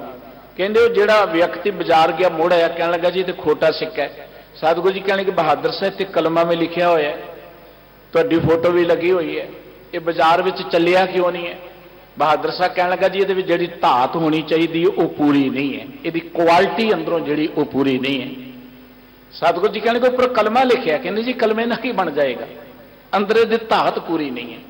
ਤੇਰੀ ਫੋਟੋ ਹੈ, ਕਹਿੰਦੇ ਫੋਟੋ ਨਾਲ ਵੀ ਕੁਝ ਨਹੀਂ ਬਣੇਗਾ। ਤੇ ਸਤਿਗੁਰੂ ਜੀ ਨੇ ਇੱਕ ਗੱਲ ਕੀ, ਤੂੰ ਬਾਹਰੋਂ ਕਲਮਾ ਪੜ੍ਹ ਲੈ, ਤੂੰ ਬਾਹਰੋਂ ਕੱਪੜੇ ਵੀ ਪਾ ਲੈ ਮੁਸਲਮਾਨ ਵਾਲੇ, ਭਾਵੇਂ ਕਿਸੇ ਵੀ ਧਰਮ ਦੇ ਪਾ ਲੈ, ਪਰ ਜੇ ਤੇਰੇ ਅੰਦਰ ਕੁਆਲਿਟੀ ਨਹੀਂ ਬਣੀ, ਜੇ ਅੰਦਰ ਕੁਆਲਿਟੀ ਨਹੀਂ ਹੈ ਤੇ ਜੇ ਸਿੱਕਾ ਖੋਟਾ ਨਹੀਂ ਚੱਲਿਆ ਤੇ ਮਨੁੱਖ ਖੋਟਾ ਵੀ ਨਹੀਂ ਚੱਲੇਗਾ ਰੱਬ ਦੇ ਦਰ ਤੇ। ਗੁਰਬਾਣੀ ਸਾਨੂੰ ਅੰਦਰੋਂ ਪਵਿੱਤਰ ਹੋਣ ਦੀ ਪ੍ਰੇਰਣਾ ਕਰਦੀ ਹੈ। ਧਰਮ ਦਾ ਅਰਥ ਹੈ, ਕਿਸੇ ਵੀ ਧਰਮ ਦਾ ਅਰਥ ਕੋਈ ਭਾਵ ਹੈ, ਉਹਦੀ ਰਮਜ ਨੂੰ ਜਦੋਂ ਆਪਾਂ ਸਮਝ ਲਵਾਂਗੇ, ਉਹਦੇ ਗੁਣਾਂ ਦੇ ਧਾਰਨੀ ਬਣ ਜਾਵਾਂਗੇ, ਉਦੋਂ ਆਪਾਂ ਸੱਚੇ ਧਰਮੀ ਬਣ ਜਾਵਾਂਗੇ। ਸਤਿਗੁਰੂ ਜੀ ਨੇ ਇੱਥੇ ਗੱਲ ਇੱਕ ਸੰਨਿਆਸੀ ਦੀ ਕੀਤੀ ਹੈ। ਉਪਦੇਸ਼ ਸਾਨੂੰ ਸਮੁੱਚੀ ਮਾਨਵਤਾ ਨੂੰ ਦਿੱਤਾ ਹੈ। ਇਹ ਉਪਦੇਸ਼ ਸਾਡੇ ਲਈ ਵੀ ਉਹਨਾਂ ਸਾਂਝਾ ਜਿੰਨਾ ਸੰਨਿਆਸੀ ਦਾ। ਜੋ ਬਚਨ ਸਤਿਗੁਰੂ ਸੱਚੇ ਪਾਤਸ਼ਾਹ ਜੀ ਇੱਕ ਸੰਨਿਆਸੀ ਦੇ ਪ੍ਰਥਾਏ ਕਹਿ ਕੇ ਸਮੁੱਚੀ ਮਾਨਵਤਾ ਨੂੰ ਉਪਦੇਸ਼ ਦ੍ਰਿੜ ਕਰਾ ਰਹੇ ਨੇ। ਆਓ ਆਪਾਂ ਮਿਲ ਕੇ ਸਤਿਗੁਰੂ ਜੀ ਦੇ ਇਹਨਾਂ ਪਾਵਨ ਪਵਿੱਤਰ ਬਚਨਾਂ ਦੀ ਵਿਚਾਰ ਸਾਂਝੀ ਕਰੀਏ, ਗੁਰੂ ਕੇ ਪਿਆਰ 'ਚ ਜੁੜਦੇ ਹਾਂ। ਮੁੱਖ ਤੋਂ ਸਾਰੇ ਹੀ ਉਚਾਰਨ ਕਰੀਏ ਜੀ, ਸਤਨਾਮ ਸ੍ਰੀ ਵਾਹਿਗੁਰੂ ਸਾਹਿਬ ਜੀ। ਮਾਰੂ ਮਹਿਲਾ ਪਹਿਲਾ, ਮਨਮੁਖ ਲਹਿਰ ਕਰ ਤਜ ਵਿਗੁਚੈ, ਅਵਰਾਂ ਕੇ ਕਰ ਹੇਰੈ। ਸਤਿਗੁਰੂ ਜੀ ਦੇ ਇਹ ਪਾਵਨ ਬਚਨ ਧੰਨ ਸ਼੍ਰੀ ਗੁਰੂ ਗ੍ਰੰਥ ਸਾਹਿਬ ਜੀ ਦੇ ਪਾਵਨ ਅੰਕ 1012 ਤੇ ਸੁਭਾਇਮਾਨ ਨੇ, ਔਰ ਮਾਰੂ ਰਾਗ ਵਿੱਚ ਗੁਰੂ ਨਾਨਕ ਸਾਹਿਬ ਜੀ ਦੇ ਬਖਸ਼ਿਸ਼ ਕੀਤੇ ਹੋਏ ਨੇ। ਪਾਵਨ ਮੁੱਖ ਵਾਕ ਦੀਆਂ ਜੋ ਰਹਾਉ ਵਾਲੀਆਂ ਕੇਂਦਰੀ ਪੰਕਤੀਆਂ ਨੇ, ਉਹਨਾਂ ਦੇ ਬਚਨ ਹਨ ਕਿ ਬਾਬਾ ਐਸੀ ਰਬਤ ਰਵੈ ਸੰਨਿਆਸੀ। ਹੇ ਭਾਈ, ਜਿਹੜਾ ਐਸੀ ਰਹਿਣੀ ਵਿੱਚ ਰਹਿੰਦਾ ਉਹ ਸੰਨਿਆਸੀ ਹੈ। ਸੰਨਿਆਸੀ ਦੀ ਰਹਿਣੀ ਕੀ ਹੈ, ਸੰਨਿਆਸੀ ਕਿਹੋ ਜਿਹਾ ਹੋਣਾ ਚਾਹੀਦਾ ਹੈ। ਹਿੰਦੂ ਮਤ ਦੇ ਵਿੱਚ 4 ਆਸ਼ਰਮ ਗਿਣੇ ਨੇ। ਪਹਿਲਾ ਇੱਕ ਆਸ਼ਰਮ ਜਿਹਨੂੰ ਬ੍ਰਹਮਚਰਜ ਆਸ਼ਰਮ ਕਿਹਾ ਜਾਂਦਾ ਹੈ, ਕਿ ਪਹਿਲੇ 25 ਸਾਲ ਜਿੱਥੇ ਬਚਪਨ ਦੇ ਨੇ ਉੱਥੇ ਉਹਨੇ ਵਿਦਿਆ ਲੈਣੀ ਹੈ, ਸੇਵਾ ਕਰਨੀ ਹੈ, ਸਿੱਖਣਾ ਹੈ, ਗਿਆਨ ਪ੍ਰਾਪਤ ਕਰਨਾ ਹੈ। ਦੂਸਰੇ 25 ਸਾਲ ਜਿਹੜੇ ਗ੍ਰਸਥ ਆਸ਼ਰਮ ਦੇ ਰੱਖੇ ਨੇ, ਉਹਨੇ ਗ੍ਰਸਥ ਦੇ ਕਾਰਜ ਕਰਨੇ ਨੇ। 50 ਸਾਲ ਤੋਂ ਬਾਅਦ ਫਿਰ ਵਾਨਪ੍ਰਸਥ ਆਸ਼ਰਮ ਹੈ। ਵਿਅਕਤੀ ਆਪ ਜਾਂ ਆਪਣੀ ਪਤਨੀ ਦੇ ਸਮੇਤ ਜੰਗਲਾਂ ਨੂੰ ਚਲਿਆ ਜਾਏ, ਉੱਥੇ ਅਗਨੀਹੋਤਰੀ ਇਹੋ ਜਿਹੇ ਕਰਮ ਕਰਕੇ ਆਪਣਾ ਜੀਵਨ ਬਤੀਤ ਕਰੇ। 75 ਸਾਲ ਤੋਂ ਬਾਅਦ ਦਾ ਸਮਾਂ ਜਿਹੜਾ ਉਹਨੂੰ ਸੰਨਿਆਸ ਆਸ਼ਰਮ ਕਿਹਾ, ਕਿ ਸਭ ਕੁਝ ਛੱਡ ਛਡਾ ਕੇ ਘਰ-ਬਾਰ ਛੱਡ ਦੇਵੇ, ਮੰਗ ਕੇ ਰੋਟੀ ਖਾਣੀ ਸ਼ੁਰੂ ਕਰ ਦੇਵੇ, ਬਾਹਰ ਫਿਰਨਾ ਸ਼ੁਰੂ ਕਰਤੇ, ਉਹਨੂੰ ਸੰਨਿਆਸੀ ਕਿਹਾ ਜਾਂਦਾ ਹੈ। ਸੰਨਿਆਸੀ ਦਾ ਇੱਕ ਮਤ ਵੀ ਹੈ, ਪਰ ਸਤਿਗੁਰੂ ਜੀ ਕਹਿੰਦੇ ਘਰ ਛੱਡਣ ਦੇ ਨਾਲ ਕੋਈ ਸੰਨਿਆਸੀ ਨਹੀਂ ਬਣ ਜਾਏਗਾ। ਛੱਡਣਾ ਕੀ ਹੈ? ਗੁਰਬਾਣੀ ਵਿੱਚ ਸਤਿਗੁਰੂ ਜੀ ਨੇ ਇੱਕ ਗੱਲ ਕਹੀ ਹੈ, ਦੇਸ ਛੋੜ ਪ੍ਰਦੇਸੈ ਧਾਇਆ, ਪੰਚ ਚੰਡਾਲ ਨਾਲੇ ਲੈ ਆਇਆ। ਘਰ ਛੱਡ ਦਿੱਤਾ, ਵਿਕਾਰ ਨਾਲੇ ਚੁੱਕੀ ਫਿਰਦਾ। ਬਾਬਾ ਫਰੀਦ ਸਾਹਿਬ ਜੀ, ਕਬੀਰ ਸਾਹਿਬ ਜੀ ਨੇ ਇੱਕ ਗੱਲ ਕਹੀ ਸੀ, ਕਹਿਣ ਲੱਗੇ, ਕਬੀਰ ਮਾਇਆ ਤਜੀ ਤੋਂ ਕਿਆ ਪਿਆ, ਜੋ ਮਾਣ ਤਜਿਆ ਨਾ ਜਾਏ। ਮਾਣ ਮੁਨੀ ਮਨਵਰ ਗਲੇ, ਮਾਣ ਸਭੇ ਕੋ ਖਾਏ। ਬੰਦੇ ਨੇ ਘਰ ਛੱਡ ਦਿੱਤਾ ਜੀ, ਮੈਂ ਤੇ ਹੁਣ ਸੰਨਿਆਸੀ ਬਣ ਗਿਆ, ਮੇਰਾ ਕੋਈ ਬੱਚਿਆਂ ਨਾਲ ਵਾਹ ਵਾਸਤਾ ਨਹੀਂ ਹੈ, ਮੈਂ ਘਰ ਛੱਡ ਦਿੱਤਾ ਹੈ, ਤਿਆਗ ਦਿੱਤੀ ਜੀ ਆਜੰਤ, ਪਰਿਵਾਰ ਛੱਡ ਦਿੱਤਾ ਹੈ, ਕਾਰੋਬਾਰ ਛੱਡ ਦਿੱਤਾ ਹੈ, ਮਾਇਆ ਤਿਆਗ ਦਿੱਤੀ ਹੈ। ਪਰ ਹੰਕਾਰ ਤੋਂ ਵੀ ਚੁੱਕੀ ਫਿਰਦਾ। ਘਰ ਛੱਡਣ ਦਾ ਹੰਕਾਰ, ਕਿ ਮੈਂ ਇੰਨੀ ਜਾਇਦਾਦ ਛੱਡ ਕੇ ਆਇਆ ਤਾਂ ਸੰਨਿਆਸੀ ਬਣਿਆ। ਕਹਿਣਗੇ ਘਰ ਛੱਡਣ ਦੇ ਨਾਲ ਕੋਈ ਸੰਨਿਆਸੀ ਨਹੀਂ ਹੈ, ਔਗਣ ਛੱਡਣ ਨਾਲ ਕੋਈ ਸੰਨਿਆਸੀ ਬਣੇਗਾ, ਵਿਕਾਰ ਛੱਡਣ ਨਾਲ ਕੋਈ ਸੰਨਿਆਸੀ ਬਣੇਗਾ। ਗੁਰਮਤਿ ਨੇ ਸਾਨੂੰ ਅਜਿਹਾ ਕੋਈ ਸੰਨਿਆਸ ਨਹੀਂ ਦਿੱਤਾ ਜਿਹੜਾ 75 ਸਾਲ ਤੋਂ ਸ਼ੁਰੂ ਹੋਏ। ਗੁਰਸਿੱਖ ਨੂੰ ਤੇ ਜ਼ਿੰਦਗੀ ਅੰਦਰ ਹੀ ਸੰਨਿਆਸੀ ਰਹਿਣ ਦੀ, ਉਦਾਸੀ ਰਹਿਣ ਦੀ ਗੱਲ ਕੀ ਹੈ। ਰੇ ਮਨ ਐਸੋ ਕਰ ਸੰਨਿਆਸਾ ਬੰਸੇ ਸਦਨ ਸਭੇ ਕਰ ਸਮਝੋ ਮਨ ਹੀ ਮਾਏ ਉਦਾਸਾ। ਅੰਮ੍ਰਿਤ ਵੇਲੇ ਉੱਠ ਕੇ ਜਦੋਂ ਆਪਾਂ ਰੱਬੀ ਪਿਆਰ ਜੁੜਦੇ ਹਾਂ, ਕਿਰਤ ਵਿਰਤ ਕਰਦੇ ਹਾਂ, ਜਦੋਂ ਮੋਹ ਮਾਇਆ ਤੋਂ ਵਿਕਾਰਾਂ ਤੋਂ ਉੱਚੇ ਉੱਠਦੇ ਨੇ, ਇਹੀ ਸਾਡਾ ਸੰਨਿਆਸ ਹੈ, ਇਹੀ ਸਾਡੀ ਉਦਾਸੀ ਹੈ। ਭਾਈ ਗੁਰਦਾਸ ਜੀ ਨੇ ਗੱਲ ਕੀ, ਗੁਰਸਿੱਖ ਜੋਗੀ ਜਾਗਦੇ ਮਾਇਆ ਅੰਦਰ ਕਰਨ ਉਦਾਸੀ।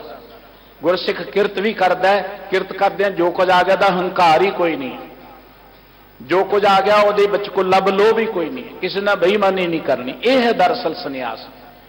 ਪਰ ਜੇ 75 ਸਾਲ ਤਾਂ ਬੇਈਮਾਨੀ ਕਰਦਾ ਰਿਹਾ, ਕੋਈ 75 ਸਾਲ ਤਾਂ ਬੁਰੇ ਕਰਮ ਕਰਦਾ ਰਿਹਾ, ਤੇ ਉਹ ਆਖਰੀ ਸਮੇਂ ਤੇ ਭਲਾ ਕਿਵੇਂ ਉਹ ਸੰਨਿਆਸੀ ਬਣ ਜਾਏਗਾ, ਜਾਂ ਕਿਵੇਂ ਉਹ ਬੁਰਾਈਆਂ ਛੱਡ ਦੇਵੇਗਾ। ਸੰਨਿਆਸ ਇਹ ਹੈ ਕਿ ਅੰਦਰੋਂ ਬੁਰਾਈਆਂ ਨੂੰ ਦੂਰ ਕਰਨਾ।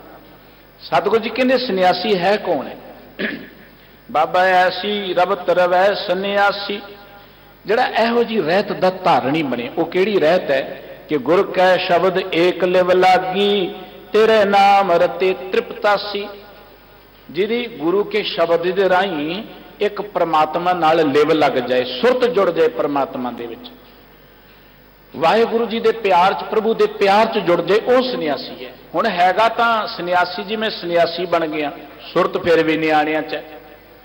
ਉਹਦਾ ਕਹਿੰਦਾ ਜਿਵੇਂ ਸੰਨਿਆਸੀ ਬਣ ਗਿਆ, ਰੋਟੀ ਮੰਗ ਕੇ ਖਾਂਦਾ, ਫਿਰ ਵੀ ਮਨ 'ਚ ਖਿਆਲ ਹੈ ਕਿ ਕਿਹੜੇ ਘਰੋਂ ਚੰਗਾ ਮਿਲਣਾ ਤੇ ਕਿਹੜੇ ਘਰੋਂ ਮਾੜਾ ਮਿਲਣਾ, ਕਿੱਥੋਂ ਵਧੀਆ ਪਦਾਰਥ ਮਿਲਣੇ, ਕਿੱਥੋਂ ਬਹੁਤਾ ਪੈਸਾ ਮਿਲਣਾ। ਅਸੀਂ ਜਿਵੇਂ ਸੰਨਿਆਸੀ ਆ, ਘਰ ਘਰ ਖਾਇਆ, ਪਿੰਡ ਵਧਾਇਆ, ਖਾ ਖਾ ਕੇ ਸਰੀਰ ਬਣਾ ਲਿਆ, ਰੋਗੀ ਬਣਾ ਲਿਆ, ਕਿਰਤ ਛੱਡ ਦਿੱਤੀ। ਕਿਰਤ ਛੱਡਣ ਦੇ ਨਾਲ ਕੋਈ ਸੰਨਿਆਸੀ ਨਹੀਂ ਬਣੇਗਾ, ਗ੍ਰਸਤ ਛੱਡਣ ਨਾਲ ਕੋਈ ਸੰਨਿਆਸੀ ਨਹੀਂ ਬਣੇਗਾ। ਜਦੋਂ ਤੁਸੀਂ ਗੁਰਬਾਣੀ ਪੜ੍ਹੋਗੇ,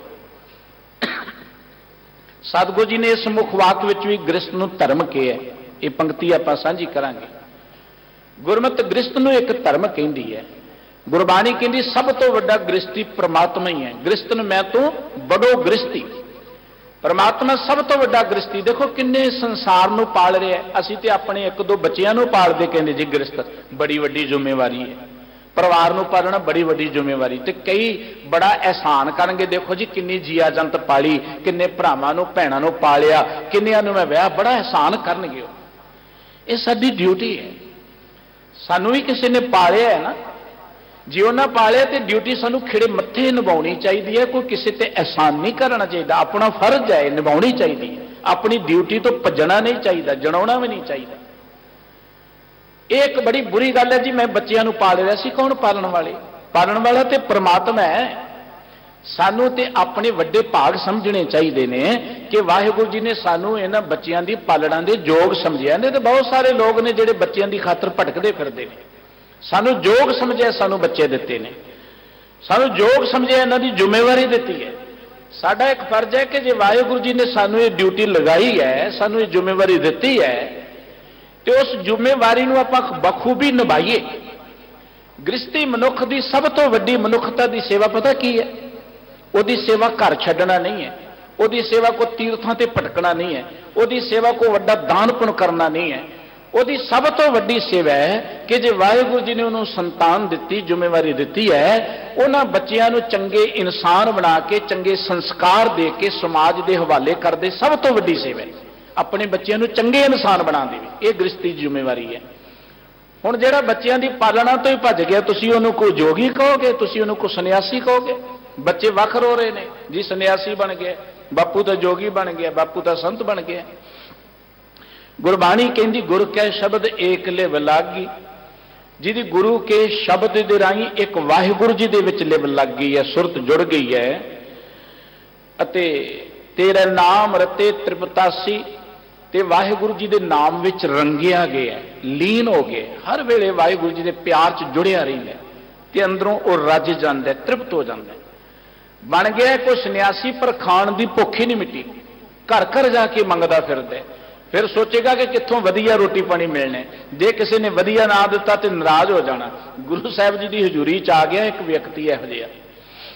ਸਤਿਗੁਰੂ ਸੱਚੇ ਪਾਤਸ਼ਾਹ ਜੀ ਬੜੀਆਂ ਹਾਸ ਰਸ ਦੀਆਂ ਗੱਲਾਂ ਕਰਕੇ ਨਾ ਉਪਦੇਸ਼ ਬੜਾ ਵੱਡਾ ਦਿਆ ਕਰਦੇ ਸਨ। ਇਹੋ ਜਿਹਾ ਇੱਕ ਵਿਅਕਤੀ ਆ ਗਿਆ। ਗੁਰੂ ਕਲਗੀਧਰ ਪਾਤਸ਼ਾਹ ਜੀ ਵੀ ਪਰਖਦੇ ਸਨ ਇਹੋ ਜਿਹੇ ਲੋਕਾਂ ਨੂੰ। ਇੱਕ ਸਿੱਖ ਨੂੰ ਸੀ ਉਹ ਆਰਥਿਕ ਤੌਰ ਤੇ ਗਰੀਬ ਹੁਕਮ ਕੀਤਾ ਵੀ ਜਾ ਸਿੱਖਾ ਇਹਦੀ ਸੇਵਾ ਕਰ, ਤੂੰ ਜਾ ਕੇ ਇਹ ਸੰਤ ਜੀ ਆਏ ਨੇ ਇਹਨਾਂ ਦੀ ਰੱਜ ਕੇ ਸੇਵਾ ਕਰੀ, ਜੋ ਤੇਰੇ ਕੋਲ ਹੋਏਗਾ ਰੱਜ ਕੇ ਸੇਵਾ ਕਰੀ। ਸਿੱਖ ਗਿਆ ਘਰ, ਜਥਾ ਸਗ ਜੋ ਕੁਛ ਸੀ ਸੁੱਕੀ ਰੋਟੀ ਗੰਢੇ ਤੇ ਚਾਰ ਦੇ ਨਾਲ ਉਹਨੂੰ ਦੇ ਦਿੱਤੀ। ਹੁਣ ਉਹ ਘਰ ਘਰ ਜਿਹੜਾ ਪੂੜੀਆਂ ਖਾਣ ਵਾਲਾ ਵਿਅਕਤੀ ਉਹਨੂੰ ਸੁੱਕੀ ਰੋਟੀ ਖਾਣੀ ਪੈ ਗਈ।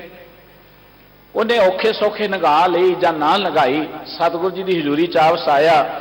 ਸਤਿਗੁਰੂ ਜੀ ਸਿੱਖ ਨੂੰ ਪੁੱਛਣ ਲੱਗੇ ਕਿਉਂ ਵੀ ਇਹਦੀ ਸੇਵਾ ਕੀਤੀ? ਹਾਂਜੀ ਮਹਾਰਾਜ ਤੁਹਾਡਾ ਹੁਕਮ ਵਜਾ ਦਿੱਤਾ ਹੈ, ਜਥਾ ਸਖਤ ਬੜੀ ਸੇਵਾ ਕੀਤੀ ਹੈ। ਤੇ ਉਹ ਬੋਲ ਪਿਆ ਤਿਆਗੀ ਸੰਨਿਆਸੀ, ਕਹਿਣ ਲੱਗਾ ਮਹਾਰਾਜ ਸੁੱਕੀ ਰੋਟੀ ਦਿੱਤੀ ਗੰਢੇ ਨਾਲ ਕਾਹਦੀ ਸੇਵਾ ਕੀਤੀ ਇਹਨੇ? ਸਤਿਗੁਰੂ ਜੀ ਕਹਿੰਦੇ ਐਵੇਂ ਸੰਨਿਆਸੀ ਜੋ ਜੇ ਘਰ ਛੱਡ ਕੇ ਇਹੀ ਭਾਲ ਕਰਨੀ ਕਿ ਵਧੀਆ ਰੋਟੀਆਂ ਮਿਲਣ, ਵਧੀਆ ਪ੍ਰਸਾਦੇ ਮਿਲਣ, ਵਧੀਆ ਏਸੀ ਰੂਮ ਮਿਲ ਜਾਣ, ਤੇ ਫਿਰ ਕਾਹਦਾ ਸੰਨਿਆਸ? ਸਤਿਗੁਰੂ ਜੀ ਕਹਿੰਦੇ ਸੰਨਿਆਸ ਇਹ ਹੈ ਕਿ ਗੁਰੂ ਕੇ ਸ਼ਬਦ ਦੇ ਰਾਹੀਂ ਪ੍ਰਮਾਤਮਾ ਦੇ ਰੰਗ ਵਿੱਚ ਜੁੜ ਕੇ ਬੰਦਾ ਅੰਦਰੋਂ ਰੱਜ ਜਾਏ, ਅੰਦਰੋਂ ਤਿਬਤ ਹੋ ਜਾਏ, ਉਹਦੀਆਂ ਭੁੱਖਾਂ ਹੀ ਮਿਟ ਜਾਣ, ਉਹਨੂੰ ਕੋਈ ਲਾਲਸਾ ਨਾ ਰਹੇ। ਦਰਅਸਲ ਇਹ ਸੰਨਿਆਸ ਹੈ। ਕੋਈ ਬੰਦਾ ਗ੍ਰਸਤ ਵਿੱਚ ਰਹਿੰਦਾ ਹੋਇਆ, ਦੁਨੀਆ ਦੇ ਕਾਰੋਬਾਰ ਕਰਦਾ ਹੋਇਆ, ਜਦੋਂ ਅੰਦਰੋਂ ਰੱਜ ਜਾਂਦਾ, ਤ੍ਰਿਪਤ ਹੋ ਜਾਂਦਾ, ਦਰਅਸਲ ਉਹ ਸੰਨਿਆਸੀ ਬਣ ਜਾਂਦਾ। ਸੰਨਿਆਸੀ ਦਾ ਅਰਥ ਘਰ ਛੱਡਣ ਤੋਂ ਨਹੀਂ ਹੈ। ਸੰਨਿਆਸੀ ਦਾ ਅਰਥ ਇੱਕ ਮਨ ਦੀ ਬਿਰਤੀ ਹੈ, ਮਨ ਰੱਜ ਜਾਏ, ਤ੍ਰਿਪਤ ਹੋ ਜਾਏ, ਦੁਨੀਆ ਦੀ ਕੋਈ ਭੁੱਖ, ਕਿਸੇ ਚੌਧਰ ਦੀ ਵੀ ਲਾਲਸਾ ਨਾ ਰਹੇ ਕਿ ਦੁਨੀਆ ਮੈਨੂੰ ਕਹੇ ਜੀ ਬੜਾ ਤਗੜਾ ਸੰਨਿਆਸੀ ਹੈ, ਦੁਨੀਆ ਮੈਨੂੰ ਕਹੇ ਜੀ ਇਹ ਬੜਾ ਤਗੜਾ ਸੇਵਾਦਾਰ ਹੈ, ਕਿਸੇ ਵੀ ਤਰ੍ਹਾਂ ਦੀ ਕੋਈ ਲਾਲਸਾ ਨਾ ਹੋਏ। ਸਤਿਗੁਰੂ ਜੀ ਕਹਿੰਦੇ ਜਦੋਂ ਅੰਦਰੋਂ ਰੱਜ ਜਾਏ ਨਾ ਬੰਦਾ, ਉਹ ਸੰਨਿਆਸੀ ਹੈ। ਤੋ ਸਤਿਗੁਰੂ ਜੀ ਨੇ ਆਰੰਭ ਤੋਂ ਬਚਨ ਕੇ ਮਨ ਮੁਖ ਲਹਿਰ ਕਰ ਤਜ ਵਿਗੁਚੈ ਅਵਰਾਂ ਕਹਿ ਕਰ ਹੇਰੈ। ਪਰ ਮਨ ਦੀ ਮਤ ਮਗਰ ਚੱਲਣ ਵਾਲਾ ਪ੍ਰਾਣੀ ਇੱਕ ਲਹਿਰ ਜੀ ਆਉਂਦੀ ਹੈ। ਦੇਖੋ ਧਰਮ ਦੀ ਦੁਨੀਆ 'ਚ ਬਹੁਤੇ ਲੋਕੀ ਦੇਖਾ ਦੇਖੀ ਧਰਮੀ ਬਣੇ ਨੇ, ਅੰਦਰ ਪਿਆਰ ਨਹੀਂ ਹੈ, ਦੇਖਾ ਦੇਖੀ ਧਰਮੀ। ਦੇਖ ਕੇ ਦੇਖਿਆ ਕਿ ਸੰਤਾਂ ਮਹਾਂਪੁਰਖਾਂ ਦੀ ਬੜੀ ਸੇਵਾ ਹੁੰਦੀ ਹੈ, ਕਿਉਂਕਿ ਧਾਰਮਿਕ ਜਗਤ ਅੰਦਰ ਸੰਤ ਦਾ ਬੜਾ ਸਤਿਕਾਰ ਹੈ, ਔਰ ਹੋਣਾ ਵੀ ਚਾਹੀਦਾ ਰੱਬ ਦੇ ਪਿਆਰਿਆਂ ਦਾ ਸਤਿਕਾਰ।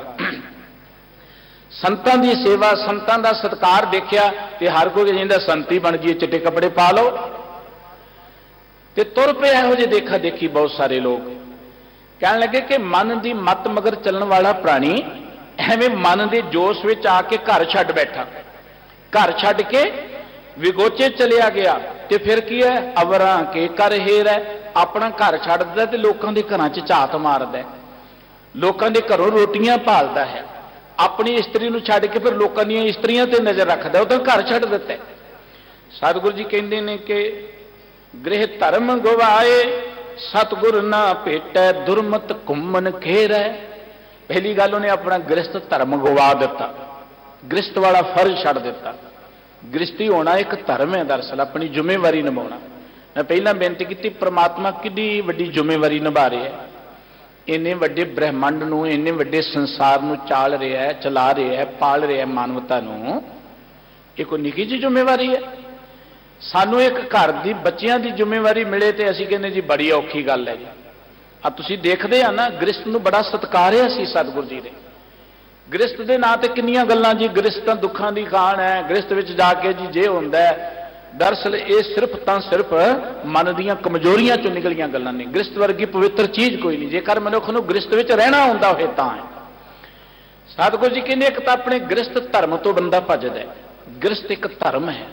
ਸਤਿਗੁਰੂ ਗੁਰੂ ਹਰਗੋਬਿੰਦ ਸਾਹਿਬ ਜੀ ਨੇ ਕਿਹਾ ਸੀ ਗ੍ਰਸਤ ਜਿਹੜਾ ਹੈ ਨਾ ਉਹ ਐਵੇਂ ਹੈ ਜਿਵੇਂ ਜੜ੍ਹਾਂ ਨਹੀਂ ਹੁੰਦੀਆਂ, ਜੜ੍ਹਾਂ ਮੂਲ, ਜੜ੍ਹਾਂ ਤੋਂ ਬਾਅਦ ਤਣਾ ਹੁੰਦਾ ਹੈ, ਤਣੇ ਤੋਂ ਬਾਅਦ ਟਾਹਣੇ ਹੁੰਦੇ ਨੇ, ਟਾਹਣੀਆਂ ਤੋਂ ਬਾਅਦ ਨਿੱਕੀਆਂ ਸ਼ਾਖਾਵਾਂ ਹੁੰਦੀਆਂ ਨੇ, ਪੱਤੇ ਹੁੰਦੇ ਨੇ, ਫੁੱਲ ਹੁੰਦੇ ਨੇ, ਫਲ ਹੁੰਦੇ ਨੇ, ਪਰ ਸਾਰਿਆਂ ਦਾ ਮੁੱਢ ਜਿਹੜਾ ਉਹ ਜੜ੍ਹਾਂ ਹੀ ਹੁੰਦੀਆਂ ਨੇ। ਸਾਰਿਆਂ ਦਾ ਮੁੱਢ ਗ੍ਰਸਤ ਹੈ। ਜੇ ਗ੍ਰਸਤੀ ਨਹੀਂ ਹੋਏਗਾ ਕੋਈ ਸੰਤ ਨਹੀਂ ਹੋਏਗਾ, ਗ੍ਰਸਤੀ ਨਹੀਂ ਹੋਏਗਾ ਕੋਈ ਰਾਜਾ ਨਹੀਂ ਹੋਏਗਾ, ਕੋਈ ਸੂਰਮਾ ਨਹੀਂ ਹੋਏਗਾ, ਕੁਝ ਵੀ ਨਹੀਂ ਹੋਏਗਾ। ਗ੍ਰਸਤ ਜਿਹੜਾ ਹੈ ਸਾਰੀਆਂ ਧਰਮਾਂ ਦਾ ਮੁੱਢ ਹੈ। ਇਸ ਕਰਕੇ ਸਤਿਗੁਰੂ ਜੀ ਕਹਿੰਦੇ ਕਿ ਗ੍ਰਸਤ ਧਰਮ ਨੂੰ, ਫਰਜ਼ ਨੂੰ ਛੱਡ ਦਿੱਤਾ ਤੇ ਫਿਰ ਦੁਰਮਤ ਘੁੰਮ, ਜ਼ਿੰਦਗੀ ਅੰਦਰ ਗੁਰੂ ਦੀ ਗਿਆਨ ਦੀ ਗੱਲ ਹੀ ਨਹੀਂ ਲਈ, ਗੁਰੂ ਦੀ ਸਿੱਖਿਆ ਨਹੀਂ ਲਈ, ਫਿਰ ਦੁਰਮਤ ਘੁੰਮਣ ਘੇਰਾ।